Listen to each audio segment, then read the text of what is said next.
2014 में भारत के राष्ट्र निर्माण की नींव रखी गई मान्यवर।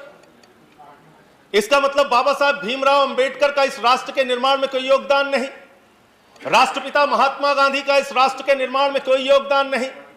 इसका मतलब पंडित जवाहरलाल नेहरू का इस राष्ट्र के निर्माण में कोई योगदान नहीं, लाल बहादुर शास्त्री जी का इस राष्ट्र के निर्माण में कोई योगदान नहीं, चौधरी चरण सिंह जी का इस राष्ट्र के निर्माण में कोई योगदान नहीं।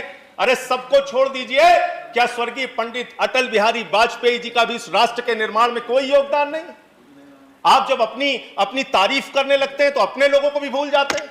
कम से कम ये तो मानिए कि 7 साल उनका कार्यकाल रहा, उसकी तारीफ कर देते आप।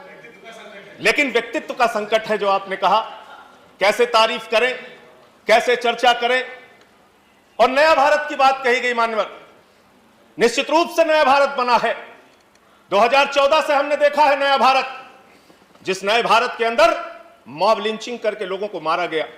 हमने देखा है वो नया भारत जिसमें 15 लाख का वादा करके इस देश के लोगों को धोखा देने का काम किया गया। हमने देखा है वो नया भारत जिसमें 2 करोड़ नौजवानों को हर साल नौकरी देने की बात कहके 84% रोजगार घटा है। और हिंदुस्तान की आजादी के बाद पहली बार ऐसा हुआ कि 45 वर्षों में बेरोजगारी का स्तर सबसे ज्यादा अगर बढ़ा है तो इस कार्यकाल में बढ़ा है। हमने देखा है नया भारत मानव, देखा किस तरह का वातावरण इस पार्लियामेंट के अंदर बनाया गया, लोकसभा के अंदर बनाया गया। हमने देखा मान्यवर, इस संविधान के तहत इस लोकसभा राज्यसभा का गठन हुआ है। यह लोकतंत्र का सर्वोच्च मंदिर है मान्यवर, और इस सर्वोच्च मंदिर में जय श्री राम का कोई नारा लगा रहा है, कोई अल्लाह अकबर का नारा लगा रहा है, कोई जय मां काली का नारा लगा रहा है, कोई राधे राधे का नारा लगा रहा है। आप इन नारों से खुश हो सकते हैं, ये लेकिन धर्म के प्रचार का अड्डा नहीं है, ये मुल्क के संविधान की रक्षा का अड्डा है। ये बाबा साहब भीमराव अंबेडकर के संविधान की रक्षा का अड्डा है मान्यवर। जिस सपने को लेकर हमारे वीर सपूतों ने अपने प्राणों की आहुति दी, उस सपने की रक्षा को करने का ये मंदिर है मान्यवर। यहां पर नारे लगा के हम एक दूसरे के ऊपर खुश हो सकते हैं। वंदे मातरम पे सवाल उठाते हैं, मुसलमानों की देशभक्ति पे आप सवाल उठाते हैं, और कुछ लोग ऐसी टिप्पणी भी करते हैं जो मेरी समझ में नहीं आता। मैं अन्ना जी के आंदोलन के मंच का संचालन कर रहा था मान्यवर। मेवात से एक मुस्लिम लड़की उस मंच के संचालन के दौरान कही कि उसने कहा कि मैं समर्थन देने आई हूं, भाषण देना चाहती हूं। भाषण जब उसने समाप्त किया उस मुस्लिम लड़की ने, तो उसने कहा भारत माता की जय, भारत माता की जय, वंदे मातरम। और मैं उस विचारधारा से सहमत नहीं हूं। मेरा इस्लाम इतना कमजोर नहीं कि वो वंदे मातरम कहने से खत्म हो जाए। इस तरह की सोच के लोग हिंदुस्तान में रहते हैं। मैं जिस सुल्तानपुर के छोटे से शहर में काम करता था, वहां मेरे साथ शमशाद भाई काम करते थे। बहुत आपसे ज्यादा तेज भारत माता की जय वो लगा सकते हैं, वंदे मातरम लगा सकते हैं। आप आज इस नए भारत में कर क्या रहे हैं? झारखंड में क्या हुआ मान्यवर? चोरी के आरोप में एक आदमी को पीट पीट के मार दिया गया इसलिए कि वो मुसलमान था, एक वर्ग विशेष से था। क्या इसकी चिंता इस सदन को नहीं होनी चाहिए? क्या धर्म के नाम पे इस देश के अंदर बंटवारे चलते रहेंगे? ये विविधता में एकता वाला देश है। यहाँ पे सभी धर्म, सभी जाति, सभी वर्ग के लोगों को सम्मान से रहने का हक है। लेकिन आपको तो दाढ़ी से आपत्ति हो जाती है, टोपी से आपत्ति हो जाती है। अच्छा हुआ आप 1857 में नहीं थे, वरना दाढ़ी रखाकर जिन उलेमाओं ने अंग्रेजों के खिलाफ लड़ते हुए अपने सर कटवाए, उनके बलिदान को आप शर्मिंदा करते, उनके बलिदान को आप शर्मिंदा करते। आप जानना चाहते हैं मुसलमानों का इतिहास, तो पढ़िए शहीद अशफाकुल्लाह को।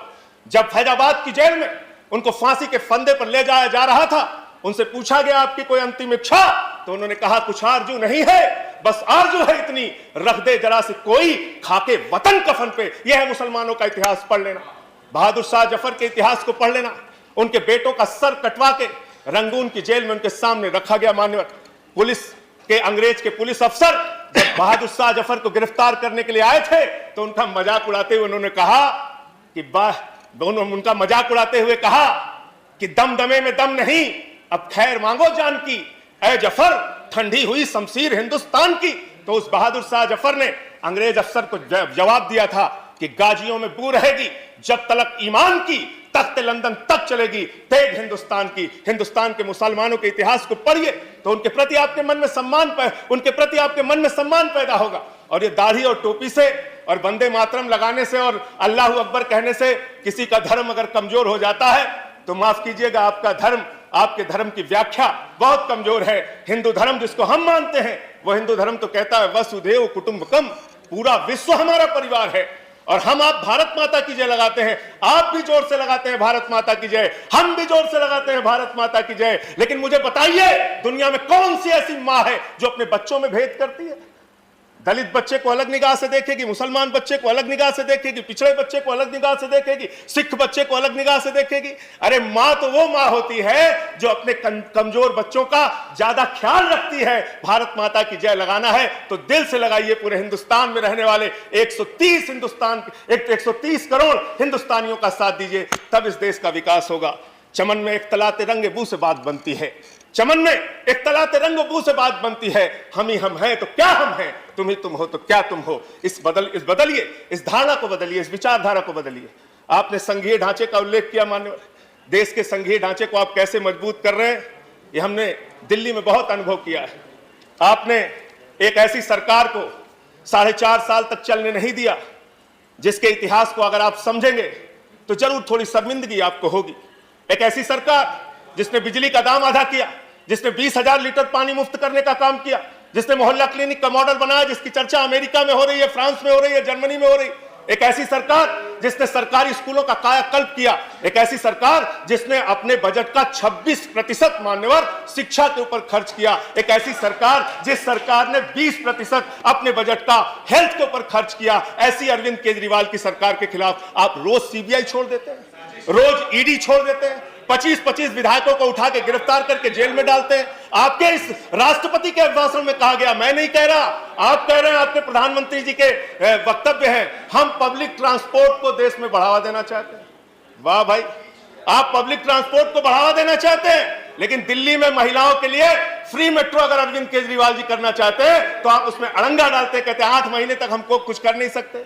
अरे फ्री मेट्रो से ट्रैफिक कम होगा, प्रदूषण कम होगा। जो मेट्रो घाटे में चल रही है उसको हम अपने पास से मुनाफे के बजट से पैसा देंगे, आपका लाभ होगा। इसलिए साथियों, इसलिए मान्यवर, मैं कहना चाहता हूं, जेट एयरवेज के हजारों एम्प्लॉई आपकी नीतियों के कारण बेरोजगारी की कगार पे पहुंच गए और अब तक 4 कर्मचारी उनके आत्महत्या कर चुके हैं। शिक्षा मित्र लाखों की संख्या में है, उत्तर प्रदेश में आंदोलन कर रहे हैं। प्रेरक शिक्षक लाखों की संख्या में है, पूरे देश के अंदर आंदोलन कर रहे हैं। मान्यवर, सबको 10-10, 12-12 मिनट दिया। आपका भी पूरा हो रहा है 10। साथियों, आपका 10 पूरा हो रहा है। मैं कहना चाहता हूं, किसानों के जमीन के अधिग्रहण का सवाल आया, यहां पे सदन में माननीय मंत्री जी ने बताया हम सबको मुआवजा दे रहे हैं। जौनपुर के क्षेत्र में, बुंदेलखंड के क्षेत्र में बहुत सारे लोगों को आज तक मुआवजा, किसानों की जमीन को ले लिया गया, मुआवजा नहीं दिया गया। बेरोजगारी के कारण नौजवान आत्महत्या कर रहा है। आप बड़े बड़े सीमा की सुरक्षा के दावे करते हैं, जवानों की सबसे ज्यादा शहादत आपकी सरकार के दौरान हुआ। किसान खेतों में मर रहा है, जवान सीमा पे मर रहा है, और आप यहां पर बड़े बड़े वादे, बड़ी बड़ी बातें कर रहे हैं। इसलिए मैं कहना चाहता हूं, आप इस देश के लोगों का ख्याल रखिए। देश को आगे लेकर अगर आप जाना चाहते हैं तो बड़े मन से आगे बढ़िए, बड़े मन से इस देश की व्यवस्था को आगे चलाने का काम कीजिए।